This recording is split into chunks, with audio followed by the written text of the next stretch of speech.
Bismillahirrahmanirrahim. Assalamualaikum warahmatullahi wabarakatuh. Selamat datang kembali di channel Putra Kapuas.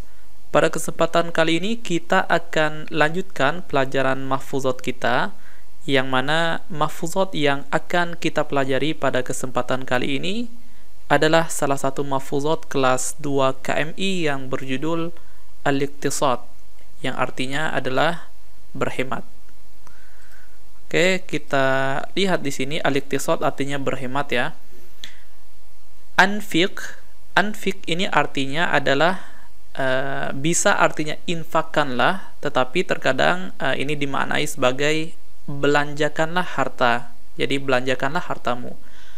Anfiq ala qadri. Ala qadri artinya sesuai dengan kadar, mastata'ta, kadar kemampuanmu, kadar yang kamu bisa.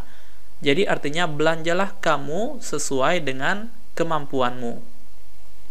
Wala tusrif, dan janganlah kamu berlebih-lebihan. Asrafa yusrifu artinya berlebih-lebihan. Boros itu asrafa yusrifu israf. Wa'ish aisha muqtasidin, dan hiduplah kamu sebagaimana hidupnya orang yang berhemat. Wa'ish aisha muqtasidin, dan hiduplah kamu layaknya orang yang berhemat itu hidup. Sekali lagi kita coba artikan dari awal. Anfiq ala qadri mastata'ta wa la tusrif wa'ish aisha muqtasidin. Belanjakanlah hartamu sesuai dengan kadar kemampuanmu, wala tusrif, dan janganlah kamu berlebih-lebihan. Maksudnya janganlah kamu boros. Wa'ish aisha muqtasidin, dan hiduplah kamu dengan hemat. Man kana fi mastafada muqtasidan. Nah, di sini sedikit kita akan jelaskan dari segi tata bahasa ya. Man kana fi mastafada muqtasidan. Di sini sebenarnya kana ini ada namanya isim kana dan khobar kana. Nah, di sini khobarnya agak sedikit terpisah oleh kalimat ini. Nah, jadi kana huwa muqtasidan, seperti itu. Jadi man kana muqtasidan. Jadi ini kenapa muqtasidan bukan muqtasidun ataupun muqtasidin? Karena ini adalah khobarnya kana. Oke, khobarnya kana itu selalu mansub, seperti itu. Barang siapa dalam dalam membelanjakan kebutuhannya, dalam memanfaatkan uangnya untuk kebutuhannya, muqtasidan, berhemat, lam yaftakir, maka dia tidak akan jatuh miskin. Iftaqara yaftakiru artinya menjadi miskin. Ba'daha, setelahnya, ila ahadin. Nah, maksudnya apa? Dia tidak akan jatuh miskin hingga dia membutuhkan orang lain. Yaftakir ila ahadin artinya menjadi minta-minta kepada orang lain, menjadi butuh kepada orang lain. Itu namanya yaftakir ila ahadin. Nah, ini sekali lagi coba kita artikan. Man kana fi mastafada muqtasidan lam yaftakir ba'daha ila ahadin. Barang siapa dalam urusan kebutuhannya, dalam membelanjakan kebutuhannya, dia itu berhemat, lam yaftakir ba'daha ila ahadin, dia tidak akan jatuh miskin hingga dia merasa butuh kepada orang lain setelah itu, gitu. Nah, ini pelajaran yang bisa kita ambil dari sini. Ini yang pertama, kalau kita lihat di dalam Al-Quran itu ada di dalam surat Al-Furqan ya, ayat 67. A'udzubillahi minasyaitonirrajim.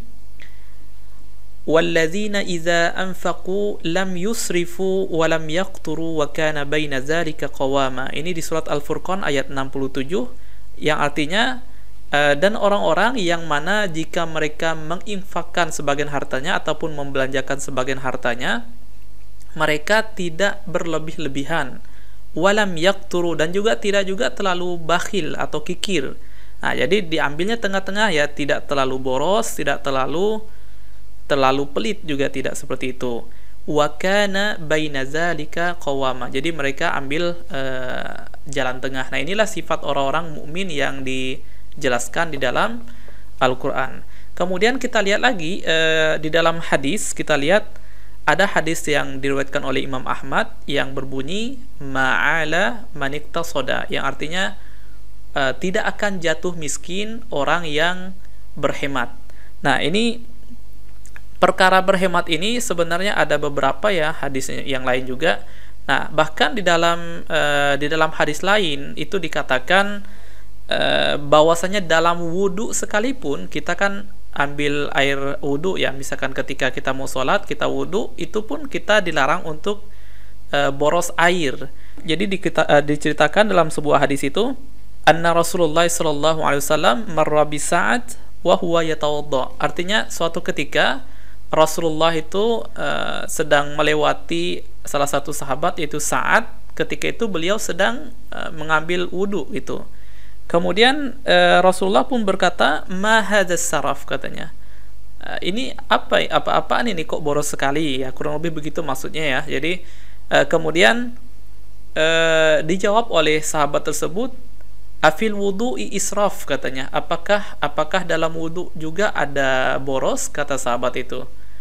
Kemudian yang menariknya jawaban Nabi ketika itu adalah na'am wa in kunta ala nahrin jarin.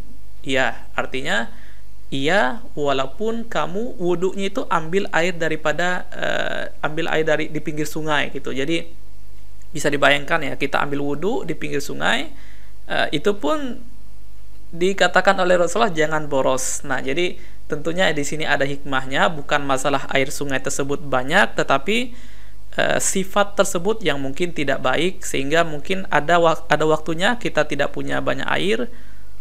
Kalau kita sudah terbiasa boros, maka kita akan membawa sifat boros itu pada waktu-waktu yang akan datang, seperti itu. Nah, mungkin ini saja yang dapat kita pelajari pada kesempatan kali ini. Semoga bermanfaat. Assalamualaikum warahmatullahi wabarakatuh.